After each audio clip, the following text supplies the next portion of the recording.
माझं नाव सौभाग्यवती कल्पना वैभव काळे आणि मी आपल्या नवीन झालेल्या गोरी पूरक गटातून जिल्हा परिषद सदस्य म्हणून इच्छुक आहे.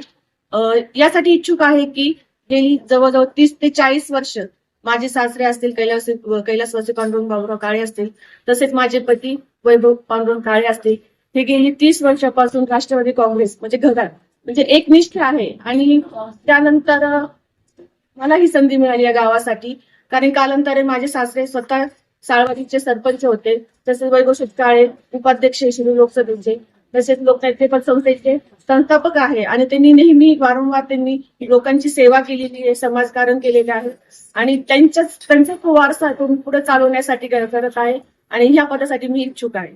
तसं बघितलं लोकांचा आणि महिला भगिनीचा प्रसाद चांगला म्हणजे प्रसार करतोय आम्ही. आणि त्यांचे म्हणजे त्यांची पण इच्छा आहे की एक नवीन म्हणजे चेहरा त्यांना संधी मिळावी आणि एक खास करून महिला ओबीसी महिला आरक्षण आलेलं आहे आणि त्यांची इच्छा आहे की मी ही निवडणूक लढावी आणि जिंकून यावी. हो, मी जवळ म्हणजे 19 फेब्रुवारी 2021 ते 26 या कालावधीत सरपंच आहे आणि सरपंच म्हणून जशी गावची सेवा केलेली आहे तसेच या बाकीची आपल्या गटातली गावांची सेवा करता यावी यासाठी मी या जिल्हा परिषद सदस्यासाठी म्हणजे मी इच्छुक आहे. नक्कीच पहिला मार्ग म्हणजे मला महिलांसाठी अस्मिता भवन बनवायचं आहे, कारण की प्रत्येक गावात एक महिला अस्मिता भवन असणं गरजेचं आहे.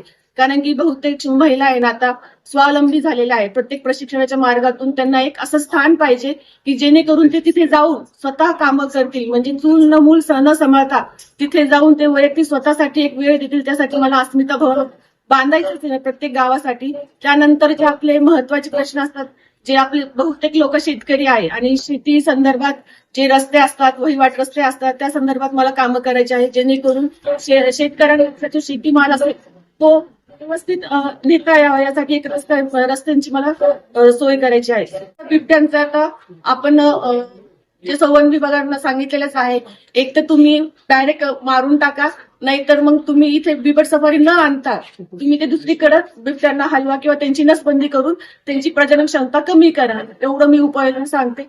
आणि तसं गेलं तर आता वन विभागामार्फत 100% अनुदान म्हणजे फ्री भेटलेले की जेणेकरून जे एकांतात शेतात जे राहणारे घरं आहेत त्यांना ते शेत कुंपण ते बांधून ते देणार आहे. आणि माझं एवढीच इच्छा आहे की प्रत्येक लोकांना ते भेटलं पाहिजे, जेणेकरून घरातील मुलं आहे ना त्यांचे संरक्षण होईल बिबट्यापासून आणि म्हणजे त्यांना कसा त्रास पण होणार नाही मुलांना. माझी एवढीच इच्छा आहे शासनाने की त्यांनी लवकरात लवकर बिबट्यापासून जे आपल्याला मुक्तता व्हावी ते लवकर त्यांनी करून द्यावी. अजून तर तिकीटाचं फायनल झालं नाही, पण मी राष्ट्रवादी म्हणून अचानक पाहू शकते मी त्यांच्यासाठी इथून आहे. त्यांनी 30 वर्ष आपण याच पक्षात काम केलं.